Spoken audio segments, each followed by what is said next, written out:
Hey guys, so today we wanted to talk about photos. Why we take them, when we take them, how to take them, and all that fun stuff, right? So It's a controversial subject. there's a lot of people that's like, they don't want to take photos like progress photos, because most of the time when people start this journey, they're not happy with the way that they look. It's right? tough. Like, it's tough getting naked when you're like, oh my god, Yeah. I don't want to take a photo, because it's a realization for where you're starting, where you're actually at. But it is so important, and it's one of those things like, if you start from the beginning, or because you start from the beginning, when you look back, you'll be so grateful that you did. And it's not something that you have to necessarily broadcast or share publicly, but something that like having for your own information is extremely valuable.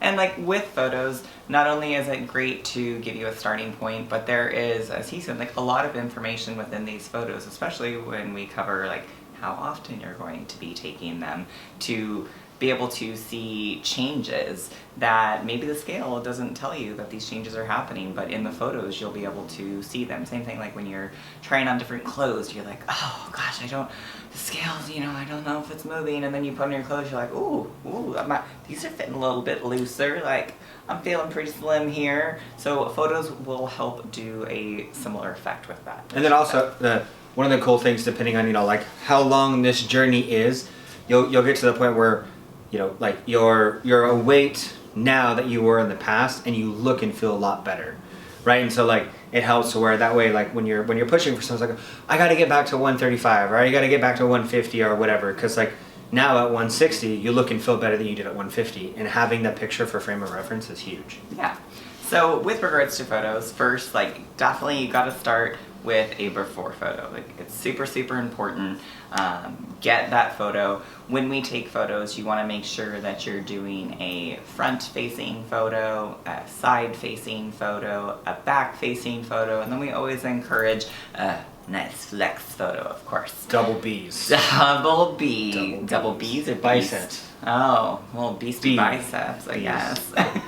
Buys. Oh man. Alright, so front, sideways, back, and then front flex. You can also do a back flex to see those, muscle definition and whatnot coming in.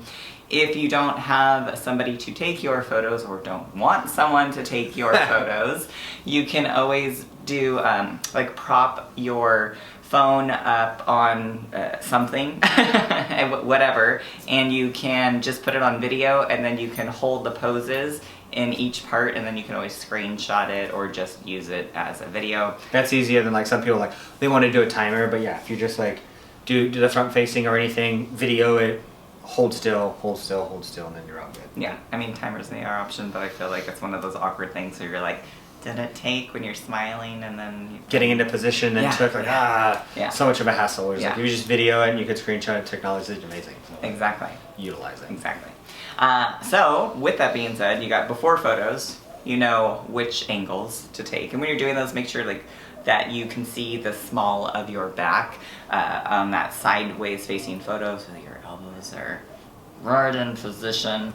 You'll be able to see it when you actually do it. And then, especially if these are something that's only going to be viewed by you, definitely recommend doing them in your underwear or bathing suit, something that's a little bit more revealing so you can see the change. Yes. If you're not necessarily like comfortable in doing it in your underwear, then something that's form-fitting, but not something that's so tight that it changes your shape. So you want something that you can see the progress that you're making. None of those, what are they called? Waist huggers, or there's that, what's the brand? The pantyhose brand. Oh gosh. Spanx? Spanx. Yeah. Don't do them. Now they have like bro ones. They had an advertisement I saw the other day. It was like, do your boxers do this? And some guy like pulled his boxers way up and like sucked his tummy in. Yeah. Well, it's a good thing we're all doing this program, because you ain't gonna need those. Anyways, how often are we gonna be taking these photos? Weekly. Wow, weekly. Yeah. So once a week. Why do we do that? So we can see the progress that we're making week to week, right?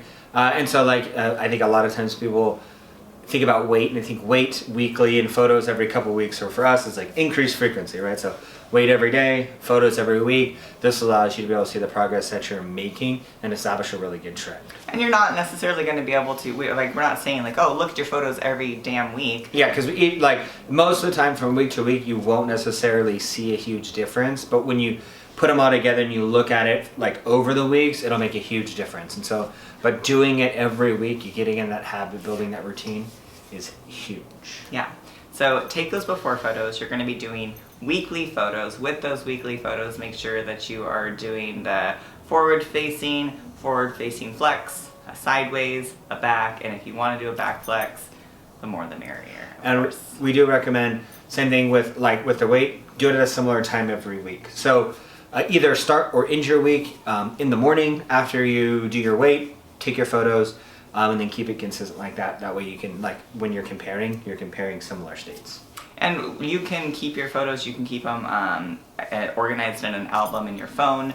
We put them in a Google folder. So the tracker that we've covered, the Google tracker in there, we keep them in a folder that we link them to each week so that we can We just label them dates for the week. That way we can go back anytime. It's like, all right, like this time last year, what did I look like? Exactly. Right? So it makes it easy categorizable.